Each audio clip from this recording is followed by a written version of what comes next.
E aí, quando eu tenho esse entendimento, esse fermento, sendo ele bom, isso é ótimo. Mas pegando para o lado da libertação, eu preciso lembrar o que está escrito, que um pouquinho de fermento leveda toda a massa. Então, a partir do momento que eu tenho uma libertação, mas eu ainda estou preso com algum pouquinho de fermento, aquilo ali não vai servir, vai levedar toda a massa. Isso aí é uma coisa, assim, até mesmo lógica, né? Quando a gente coloca um pouquinho de fermento ali e leveda toda a massa, a gente já começou de forma errada. E começando de forma errada, vai terminar de forma errada também. Então, o ideal para essa pessoa é, quando ela for liberta, né? Se ela sendo liberta pelo Filho, que ela largue todo tipo de fermento. Que ela passe agora a viver realmente buscando a santificação, porque nós sabemos, nós ainda seremos aperfeiçoados naquele dia. Mas até lá nós temos que continuar buscando sempre essa santificação para que a gente continue na presença do Senhor.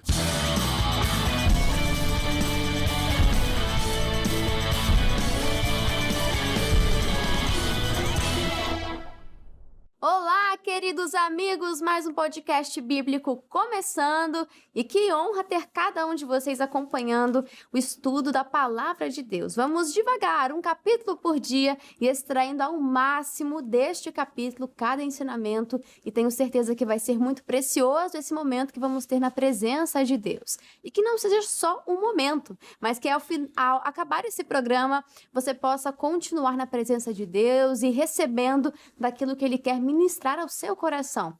Já separe a sua Bíblia Sagrada e hoje vamos estudar Êxodo capítulo 12. Deus tem falado conosco neste livro e como tem falado. Hoje o título é A Instituição da Primeira Páscoa. Então já faça aquela leitura prévia, porque vamos tentar extrair ao máximo, mas o nosso tempo é curto, mas tenho certeza que o que Deus nos permitir falar no programa de hoje vai ser para edificação. E é claro que eu não estou sozinha, você de casa sempre está nos acompanhando, que bênção! Continue firme nesse propósito. Mas aqui nos estúdios eu também estou acompanhada, vamos estudar aqui juntos esse livro tão maravilhoso. E começo apresentando o pastor Joel Nunes. Pastor, seja muito bem-vindo ao podcast bíblico. Muito obrigado, irmã Júlia, amigos de casa, que esse podcast seja totalmente edificante e abençoador para a sua vida em nome de Jesus. Amém. A palavra de Deus é viva, é eficaz, é transformadora. Então vai ser bênção sim para a sua vida, vai ser algo de Deus para o seu coração. E quem também está conosco, aliás, voltou, ele já participou aqui e foi uma bênção. E a gente sempre fala, portas abertas. Então, pastor Lohan, seja muito bem-vindo ao podcast bíblico. E quero saber do senhor as suas expectativas para o programa de hoje. Bom dia, Júlia. Bom dia, pastor Joel. É um prazer estar com vocês novamente, falar da palavra de Deus, e é sempre muito bem-vindo ser participante, né, do programa. E onde tem 2 ou 3 falando da palavra de Deus, é certa a manifestação dele. E vai ser manifestado hoje o poder de Deus na sua vida através da palavra. Amém, que assim seja. E como nós sempre ensinamos aqui, faça uma oração antes de ler a Bíblia. Peça para Deus tirar a venda dos seus olhos, para você enxergar além da letra em si, além da história, mas que venha juntamente a revelação do Espírito que vai transformar o seu coração. E no dia de hoje, vou pedir a bênção para o pastor Lohan. Você pode fazer essa oração, pastor? Claro, Amém. Claro. Senhor, meu Deus e meu Pai, estamos te apresentando aqui, meu Deus. Já, Senhor, toda a leitura que será feita, o estudo que será feito dessa palavra, meu Pai. Que ela possa alcançar, meu Deus, todas essas pessoas. E nós convidamos, Senhor, o Teu Espírito para se fazer participante, meu Deus. Eu te peço, meu Pai, abre os nossos olhos, que a gente possa enxergar, meu Deus, além do natural, meu Pai. Mas o Espírito que vivifica. Isso é o que eu te peço e já te agradeço. Em nome do Senhor Jesus. Amém. Amém! E agora sim podemos de fato começar Êxodo capítulo 12. Já vou abrir aqui as minhas anotações e você de casa já prepara o caderno para você registrar tudo que Deus for falando com você. Vamos começar aqui no versículo 1 e 2, vai dizer: o Senhor Deus falou com Moisés e Arão no Egito e disse: este mês será para vocês o primeiro mês do ano. E do versículo 3 ao versículo 4 vem as instruções para a celebração da Páscoa, no caso, no Antigo Testamento. Nós temos uma nova celebração, porque tudo isso aponta para Cristo e hoje nós celebramos Cristo. Mas aqui para o povo de Êxodo, a instrução é: diga ao povo ao povo israelita o seguinte: no dia 10 desse mês, cada pai de família escolherá um carneirinho ou um cabrito para sua família. Isto é, um animal para cada casa. Se a família for pequena demais para comer o animal inteiro, então o dono da casa e o vizinho mais próximo comerão juntos, repartindo-o de acordo com o número de pessoas e a quantidade que cada um puder comer. O animal deverá ser um carneirinho ou um cabrito sem defeito e de 1 ano. Aqui vai ter mais instruções, mas já me chama a atenção de que Deus instituiu para o seu povo, de que esse seria o primeiro mês para eles, um novo calendário. E isso é muito simbólico, interessante para nós, que simboliza a libertação. Para nós hoje, nós entendemos a libertação do pecado, da antiga vida, e Deus nos chamando para algo novo. E para este povo também simbolizava isso. Ou seja, para Deus, Pastor Joel, importa mais aquilo que nós estamos, a partir da decisão que nós tomamos, mas importa isso. Ou seja, o primeiro dia de vida dessa pessoa, o primeiro mês de vida dessa pessoa após a sua conversão. Para Deus, o passado já foi desconsiderado, jogado no mar do esquecimento. O que importa é a partir de agora, né, pastor? Isso é muito lindo, irmã Júlia, porque aqui podemos ver uma nova história para o povo de Deus ali no Êxodo e para nós hoje. Sabemos que as coisas velhas se passaram, diz a palavra de Deus, tudo se fez novo quando se entrega a vida a Jesus. Quando aceitamos Jesus como Senhor e Salvador de nossas vidas, há um recomeço. Quantas pessoas, irmã Júlia, elas mudam completamente depois que encontraram a Cristo, porque receberam a libertação que foi propiciada pelo sacrifício de Jesus na cruz do Calvário. Então, quando eu li essa passagem aqui, né, eu já tinha lido outras vezes, mas o que saltou aos olhos, como diz o missionário, é essa questão, como ele afirma diversas vezes, que tem que ser consumido inteiramente. Ser consumido inteiramente, não pode ser cru. Se você não conseguir, tem que ser queimado totalmente no fogo. E isso traz para mim um entendimento de comunhão com Cristo. A partir do momento que a gente é liberto, a gente não pode ter mais comunhão com as coisas do passado. Depois que sai do Egito, você não pode levar mais nada do Egito. E aí, quando ele está dizendo aqui para você tomar parte inteiramente nisso, é tomar parte inteiramente com Cristo. Depois que Cristo te libertou do pecado, depois que Cristo te libertou de todo o fermento do Egito, você precisa comer desse sacrifício, né? Comer desse cordeiro inteiramente, se entregar inteiramente para ele. Esse é o entendimento mais forte que eu tive dessa passagem. E aqui a gente vai falar agora do sangue, né? No versículo 13, o sangue nos batentes das portas será um sinal para marcar as casas onde vocês moram. Quando estiver castigando o Egito, eu verei o sangue e então passarei por vocês sem parar, para que não sejam destruídos por essa praga. Lembrando, aqui é a praga da morte dos primogênitos. E ali o destruidor iria passar e aonde tivesse uma casa sem essa marcação, o primogênito naquela casa morreria. E isso aconteceu desde as casas mais simples do Egito até o palácio do rei, né? Ou seja, só os hebreus que tinham ali essa orientação de passar o sangue nos batentes, o sangue daquele cordeiro que foi morto, essa casa teria o seu primogênito preservado. Então, nós vemos aqui que é preciso aplicar o sangue. O pastor Joel me chamou a atenção de que eles poderiam ali matar o cordeiro, como foi ordenado, comer daquele animal, ali tirar-se o sangue, mas era necessário você aplicar. Então, eu vejo que não podia só deixar o sangue no balde, deixar no chão, era preciso aplicar. Ou seja, na nossa vida, não basta, claro, aceitar a Cristo, sim, de fato, mas aplicar tudo aquilo que a palavra ensina e orienta para ser feito ou para evitar ser feito, é preciso aplicar no nosso dia a dia, senão não vai surtir o efeito necessário. Entendimento sem aplicação não adianta. Exato. A própria Bíblia diz, amigos de casa, amiga irmã Júlia, que fé sem obras é morta. É como que um carro muito bonito, muito caro, sem gasolina. Não adianta nada. Quando o Senhor Deus fala ao nosso coração uma palavra especial, nós devemos colocar em prática isso aí, para que possamos provar de tudo aquilo que Deus tem preparado para nós. Saber de tudo que a Bíblia diz e não agir, não adianta nada. Tem que haver uma aplicação completa. Do versículo 15 ao 20, a gente vai ver sobre a festa dos pães sem fermento. Pastor Lohan, sem fermento, a gente entende que fermento pode ser usado tanto para o bom sentido ou para o mau sentido, porque o fermento, ele implica em entendimento. E quando falamos sobre essa purificação, isso aponta para que o povo de Deus caminhe em santidade. Nós vemos uma manifestação da graça na porta, que é já Deus ali tendo misericórdia do seu povo. Mas também existe a manifestação da graça no caminho, que nos dá a capacidade de andar em santidade. E para Deus, a gente já sabe, sem santidade, não conseguimos ver e agradar ao Senhor. Sim, com certeza. E até mesmo que a irmã, o pastor Joel falaram, né? O sangue precisa estar no umbral da porta. E isso chama atenção, juntando aqui com a questão do fermento, que o sangue, né, o entendimento, ele não pode estar dentro do meu coração somente. Porque o sangue dentro seria ótimo, mas ele precisa ser exposto do lado de fora, precisa ter uma aplicação. E aí, quando eu tenho esse entendimento, esse fermento, sendo ele bom, isso é ótimo. Mas pegando para o lado da libertação, eu preciso lembrar o que está escrito, que um pouquinho de fermento leveda toda a massa. Então, a partir do momento que eu tenho uma libertação, mas eu ainda estou preso com algum pouquinho de fermento, aquilo ali não vai servir, vai levedar toda a massa. Isso aí é uma coisa, assim, até mesmo lógica, né? Quando a gente coloca um pouquinho de fermento ali e leveda toda a massa, a gente já começou de forma errada.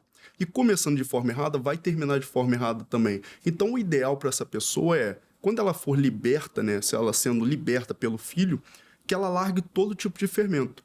Que ela passe agora a viver realmente buscando a santificação, porque nós sabemos, nós ainda seremos aperfeiçoados naquele dia. Mas até lá nós temos que continuar buscando sempre essa santificação para que a gente continue na presença do Senhor. Vamos ler o versículo 21 aqui, ó. Perdão, 22. Peguem um galho de isopo e molhem no sangue que estiver na bacia e passem nos batentes dos lados e em cima da porta, e que ninguém saia durante toda a noite. Quando o Senhor passar a matar os egípcios, verá o sangue ali nos batentes e não deixará que o anjo da morte entre na sua casa para matá-los. Você e seus descendentes devem obedecer a essa ordem para sempre. Ou seja, é preciso estar dentro da casa. Não adiantaria nada o sangue estar nos batentes, pastor Joel, e a pessoa sair. Ou seja, existe uma cobertura espiritual que a pessoa precisa estar debaixo dela. Senão, o anjo da morte, infelizmente, iria alcançar aquela pessoa. Aí é que está a importância da comunhão. Exato. A comunhão que a igreja tem que ter, que os irmãos precisam ter. Sair é perder essa comunhão um com o outro e com o próprio Deus. Todos devem estar juntos, participando na presença de Deus, sob o sangue de Jesus que nos traz a salvação, e estar juntos, congregados. A própria palavra diz que não devemos deixar a nossa congregação, como é o costume de muitos. Aonde há comunhão, ali Deus derrama uma grande bênção. E Jesus liga muito para isso, né? Ele disse nos evangelhos que aquele que negasse ele diante dos homens, ele também negaria diante de Deus. E aquele que também tomasse o testemunho, tomasse parte com ele, aí esse sim teria parte com ele lá no céu. Então ele se importa muito com essa questão da gente mostrar a nossa fé. E é importante porque a gente está coberto, né? A gente está cercado por uma nuvem de testemunhas. Então as pessoas vão ver aquela marca. As pessoas veem as marcas que existem em nós. E aí vai depender, né? Se a gente vai estar carregando qual tipo de marca. Porque todas as marcas, elas vão causar algum certo dano, né? Algo exposto ali fisicamente. Sim. Mas vai depender se a gente está carregando as nossas marcas ou se a gente está carregando as marcas de Cristo. Se a gente estiver carregando as marcas de Cristo, a gente vai estar expondo Cristo para as pessoas. Mas se a gente carregar as nossas marcas, a gente vai direcionar as pessoas para o mesmo fim que a gente vai ter. Aí é uma coisa mais complicada. Então, que a gente carrega as marcas de Cristo, o sangue de Cristo na nossa porta. A gente vê no versículo 23, vai dizer que o destruidor, né, o anjo da morte, é detido pelo sangue, não alcança a casa dos hebreus. Do 24 ao 25, nós vemos sobre transmitir a fé de geração em geração. Por isso que Deus pediu, né, para que Moisés escrevesse, registrasse tudo aquilo que aconteceu com o povo hebreu, e ele escreveu o Pentateuco, os 5 primeiros livros da Bíblia Sagrada, e estamos aqui estudando hoje, de geração em geração. Do 26 ao 27, a gente vai ver sobre algumas perguntas que vão gerar discipulado. Vamos ler esse versículo, é interessante, né? Vai dizer 26. Quando seus filhos perguntarem o que quer dizer esta cerimônia, a Páscoa, vocês responderão: é o sacrifício da Páscoa em honra do Senhor Deus, pois no Egito ele passou pelas casas dos israelitas e não parou. O Senhor matou os egípcios, mas não matou as nossas famílias. Então os israelitas se ajoelharão e adorarão a Deus, o Senhor. Pastor Joel, a gente vê que esse espaço de perguntas é muito necessário. É normal na caminhada cristã surgir algumas dúvidas, algumas questões, e que bom que existem os pastores para nos esclarecerem. Mas a gente vê que tem que haver um espaço onde as perguntas espirituais são permitidas, que infelizmente isso é condenado em muitos lugares, né? Mas a igreja é um espaço aberto, o pastor está de coração aberto para poder te ajudar na caminhada e esclarecer na palavra todas as dúvidas. Quando se esclarece as dúvidas, a pessoa aprende. E quando a pessoa aprende, a pessoa vence completamente. Então, essa ordenança aqui de passar para os filhos de geração em geração é de extrema importância, para que as próximas gerações, então, reconhecessem o milagre que Deus fez e assim continuariam em adoração ao Deus vivo e poderoso. É importantíssimo passar essas bênçãos, esses ensinamentos de geração em geração. Eles fazendo perguntas, vamos esclarecendo, eles vão servindo a Deus com amor e com entendimento. Exato, é muito importante esclarecer, e na palavra a gente tem resposta para todas as suas questões. Fique tranquilo que o homem de Deus sempre vai te auxiliar, e Jesus também, pela palavra. E esse ensino correto leva a uma adoração genuína, de fato, né? A gente vê que se perdura até hoje essa tradição de contar de geração em geração. Nós vemos no versículo 28 uma obediência imediata, uma obediência completa do povo. E no 29 ao 36 a gente vai ver acontecendo ali a 10ª praga, a morte dos primogênitos, que pegou não só da casa mais simples até o palácio de Faraó, mas, pastor Lohan, inclusive os animais. Olha como Deus é soberano sobre todas as coisas. Em cada praga a gente vê Deus ali desmoralizando cada um dos deuses que os egípcios adoravam. Nós vemos tantos e tantos milagres e Deus sendo fiel para com o seu povo. Isso mostra Deus é soberano sobre tudo. E mesmo diante do caos que estava parecendo para o povo hebreu, inclusive, mesmo eles estando protegidos, eu imagino eles olhando ao redor e vendo toda a situação, a chuva de Saraiva, enfim. Então a gente vê que Deus, ele é soberano, está acima de qualquer outro poder, e a gente pode descansar que ele também cuida de nós. Soberano e para todo sempre, né? E sobre todo servo, sobre todo livre, grande, pequeno, como a gente vê ele falando, seja na casa de Faraó que se assenta no trono, ou seja da serva que está atrás da mó. Independente, ele é soberano sobre todos, né? Exato. E essa demonstração de poder, assim como ele levantou o Faraó para que ele demonstrasse suas maravilhas, isso nos traz uma segurança. Ou eu lembro que o Neemias, né, não pulando para outro texto, mas eu lembro que o Neemias ele disse que ele ia declarar para todos como a mão de Deus fora favorável sobre ele e as palavras que ele tinha do rei. Então, quando nós temos a palavra do rei e nós temos a mão de Deus favorável, nós podemos dizer não somente para os outros, mas também, como diz aqui, nos nossos filhos, para as outras gerações, e mostrar para eles a confiança que eles podem ter no Senhor Jesus. Exato. Então, problemas, situações, dificuldades da vida, a gente tem que parar de enxergar como um problema meramente, mas como uma oportunidade para Deus se manifestar e revelar a sua glória. Assim como nós vemos quando os hebreus saem do Egito, muitos egípcios, que a Bíblia vai dizer como estrangeiros, mas creram em Deus, na manifestação, eles foram juntamente com o povo hebreu. Isso está na Bíblia Sagrada. Então nós vemos que a glória de Deus pode e precisa se manifestar nas nossas vidas como um testemunho vivo. É que no versículo 30 a gente vê o sofrimento do povo egípcio, né? Naquela noite, o rei, os seus funcionários e todos os outros egípcios saíram da cama. É que em todo o Egito havia gente chorando e gritando. Imagina o desespero generalizado, pois em todas as casas havia um filho morto. Nessa mesma noite, o rei mandou chamar Moisés e Arão e lhes disse: saiam daqui. A gente lê assim, mas ele falou com muita raiva. O filho dele havia morrido, claro, também por teimosia e o coração endurecido de Faraó. mas foi tudo para que Deus se revelasse em grande glória. Então aqui o faraó expulsa os hebreus. Saiam daqui, vocês e todos os outros israelitas. Deixem o meu país, vão adorar o Senhor Deus como vocês pedirem. Peguem as suas ovelhas e cabras e o seu gado e vão embora. E peçam que Deus me abençoe. Os egípcios insistiram com os israelitas para que saíssem do país o mais depressa possível. Eles diziam, se vocês não saírem, todos nós morreremos. Então nós vemos aqui como a palavra de Deus se cumpriu e pastor Joel, houve grande choro.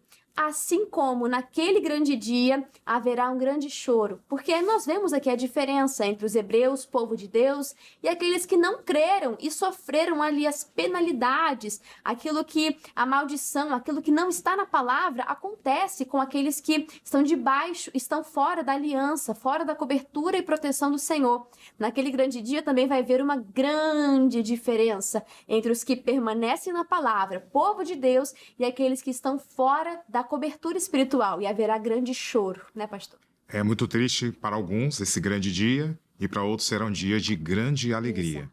Por isso que é importante estarmos debaixo da cobertura do Senhor. E até mesmo aqui, irmã Júlia, a gente percebe também que o faraó era dito como um Deus. E aqui o Senhor Deus nos mostrou que ele é que é o verdadeiro Deus, porque a casa dele também foi atingida. Mas o povo de Deus não foi atingido. Está escrito, 1000 cairão ao meu lado, 10.000 à minha direita e eu não serei atingido. E no grande dia, quando o Senhor nos levar para o céu, levar a igreja dele, o povo dele, nós também estaremos indo para a salvação eterna, para a glória. E aquele que não crê, que não está debaixo da cobertura, será um dia de choro e ranger de dentes e o início de uma eternidade de muito sofrimento. Por isso que é importante estarmos debaixo da cobertura do nosso Deus para provarmos do melhor do Senhor.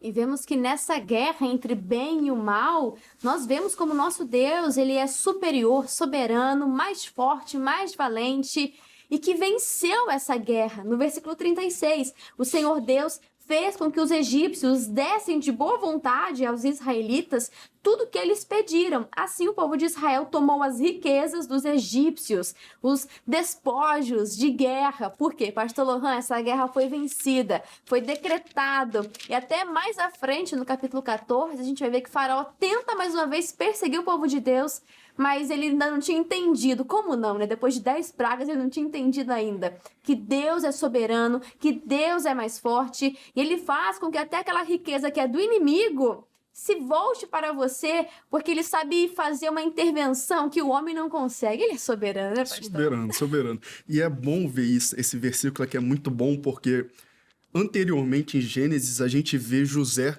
comprando para o Egito, né, para a casa de Faraó, toda a terra. Só que ele teve que comprar. Mas aqui é dado para os israelitas, Exato. é dado para os hebreus. Então, aqui não foi uma questão de alguma manutenção humana, por mais que seja pela sabedoria de José. Mas aqui é o próprio Deus dando a eles, entregando a eles tudo aquilo que era necessário e até mais. Né? Porque eles não só levaram, não só saíram com o suficiente, mas eles levaram também despojando o que seriam os inimigos, né? Exato, houve ali uma restituição, Exatamente. uma reparação. Deus é um Deus de justiça, mas é preciso aguardar a manifestação dele, não fazer com as próprias mãos. Vou aqui correr sobre alguns versículos para a gente não deixar de falar. No versículo 37 a 42, a gente vê os israelitas saindo do Egito, que é uma multidão muito numerosa e é um povo misto, como eu falei. Alguns estrangeiros foram juntamente com o povo hebreu, porque creram. Então era necessária a manifestação de Deus. No 39, a gente vê falando sobre os pães sem fermento mais uma vez. Vamos ver do 40 a 41 o cumprimento da profecia. E no 42 diz sobre a noite do Senhor. É a grande pergunta, né? Será que você já saiu do Egito? O que é que está te prendendo? Deus está te chamando, te convidando para que você desperte, para que naquele grande dia não haja na sua casa, na sua vida, esse choro, esse ranger de dentes. Deus tem planos para você de paz e não de dano. Então, é um convite que Deus te faz no dia de hoje. E o último bloco de assuntos, compreende do versículo 43 ao 51. Vai começar a falar aqui das leis a respeito da Páscoa, sobre o povo que pode ou não participar, mas algo me chama a atenção a respeito dos estrangeiros, né? De que a Páscoa não era apenas para curiosos, uma tradição, vamos fazer porque eles estão fazendo, mas sim com o entendimento. Participava da tradição da Páscoa aqueles que tinham a circuncisão, ainda que estrangeiros, se passassem pela circuncisão, que hoje nós entendemos, a circuncisão, a marca, é no nosso coração, o batismo, né, que nós entendemos. Então, a celebração, a ceia do Senhor é para aqueles que estão caminhando na verdade, que estão buscando se santificar e se separar ao Senhor. Então, a gente vê que não é para curioso, tem que ter o entendimento. Vai falar sobre os escravos que podem ou não participar, os trabalhadores visitantes. Então, a gente vê que é preciso você entrar debaixo da aliança, até porque, senão, vai ser um rito meramente falado. Só para a gente poder ter um entendimento melhor, Pastor Joel, quais implicações a pessoa que hoje nós entendemos que a Páscoa, né, a Santa Ceia, o memorial da morte e ressurreição de Cristo, uma pessoa que participa da ceia sem o entendimento, que implicações que ela traz para a vida dela? A palavra de Deus disse: aquele que participa da ceia indignamente o faz para a sua própria condenação. E por isso há muitos fracos, doentes e até mortos participar da ceia sem entendimento, sem um compromisso com Deus. Porque isso não é qualquer coisa, não é um lanchinho à Santa Ceia. É simplesmente uma celebração da lembrança do sacrifício de Jesus por nós. Aqui observamos que o Senhor Deus preza muito por compromisso, que é necessário a pessoa, para participar da Santa Ceia hoje, já ter um compromisso com o nosso Deus. Deus tem um compromisso com quem tem um compromisso com Ele. Aí na vida dessas pessoas, o Senhor Deus derrama grandes bênçãos em nome de Jesus. Exato. Tem pessoas que até se identificam, que gostam, mas ainda não assumiram esse compromisso, né? Até estão ali tentados a participar da ceia, porque sente Deus chamando de fato, mas pensa, mas se eu me batizar, vai ter um monte de coisa que eu vou ter, não, vou ter que ir para a igreja toda semana, eu vou ter que, enfim. Mas é de fato assumir um compromisso. Quando você se casa, você assume um compromisso de fidelidade para com aquela pessoa, de dedicar um tempo diário com ela, de ter de fato comunhão. Claro que você vai se dedicar ao Senhor, entregar a sua vida por completo. Haverão renúncias? Sim, mas nós entendemos que a glória é infinitamente maior, que as renúncias, aquilo que nós abdicamos em prol do Senhor, lá no céu haverá uma recompensa, né? Um galardão. Então, meu amigo, se Deus está te chamando, participe. É um compromisso que vale a pena você se dedicar, empenhar seu tempo e suas forças. Deus está te chamando e no capítulo 14 a gente vai falar mais sobre batismo. Aqui do 46 até o 51 vai falar sobre a lei, mais uma vez, vai falar sobre quem da congregação participa ou não e vai falar mais uma vez de obediência e libertação. Foram 51 versículos, é muito assunto, mas eu tenho certeza que Deus falou ao seu coração. E agora vamos juntos ao comentário do missionário R.R. Soares, que sobre esse capítulo, Êxodo 12, ele nos diz assim: o Senhor instituiu as festas da Páscoa e dos pães asmos, a fim de marcar um dos principais eventos da história do povo de Israel, a libertação do cativeiro egípcio. Cada família devia escolher um carneiro ou um cabrito sem defeito e matá-lo e passar o sangue, um pouco do sangue do animal, nos batentes da porta da casa, pois isso serviria de sinal. O animal teria de ser assado e sua carne totalmente consumida à noite, acompanhada de pães sem fermento e ervas amargas. Tais festas tipificam a purificação do pecado e o sacrifício de Jesus, o Cordeiro de Deus, que nos guarda e nos livra de todo mal. Na Páscoa, nós cristãos celebramos a libertação da escravidão do pecado obtida pela morte e ressurreição do Senhor Jesus. Muito obrigada, missionário R.R. Soares. E algo interessante desse comentário foi sobre os elementos da Páscoa. E fica aí o dever de casa para você perguntar ao Google ali, né, da sua pesquisa, e estudar um pouco mais sobre esses elementos, as ervas amargas, o cordeiro que aponta para Cristo, os pães sem fermento, e mergulhe ainda mais nesse conhecimento da Bíblia Sagrada, que sempre tem algo mais a nos revelar. Pastor Lohan, muito obrigado pela sua participação. Quem quiser encontrar o Senhor, alguém que precisa de um atendimento, tem algumas dúvidas, como é que essa pessoa pode encontrar o Senhor? Fala pra gente. Sempre na Praça Armando Cruz, tá? 120 no shopping, tem tudo de bom. E quarta-feira, né, nosso pastor vai estar lá ministrando a palavra abençoada, quarta-feira da Sagrada Família, na campanha da Arca da Salvação, 6, 9, meio-dia, 14 horas, 17 horas e finalizando às 19 horas. E eu tô lá também precisando de um atendimento auxiliando o pastor Maica. Glória a Deus! Você não pode ficar de fora. Inclusive, domingo também tem, né, pastor? Os horários de domingo, para quem quiser acompanhar e quer levar a família também para ser abençoada, passa pra gente. Claro, cortando o mal pela raiz, a campanha de domingo, hein? Domingo, nos horários de 6 horas, oração, 7 horas, a primeira reunião, 9h30, a segunda reunião, a terceira reunião às 15 horas e a última reunião do dia, abençoando o seu final do dia, 18 horas. Amém. Obrigada, pastor Lohan e pastor Joel. Agradeço demais pela participação do senhor. Portas abertas aqui no podcast. O senhor veio de longe, mas que bênção. Glória a Deus pela sua vida.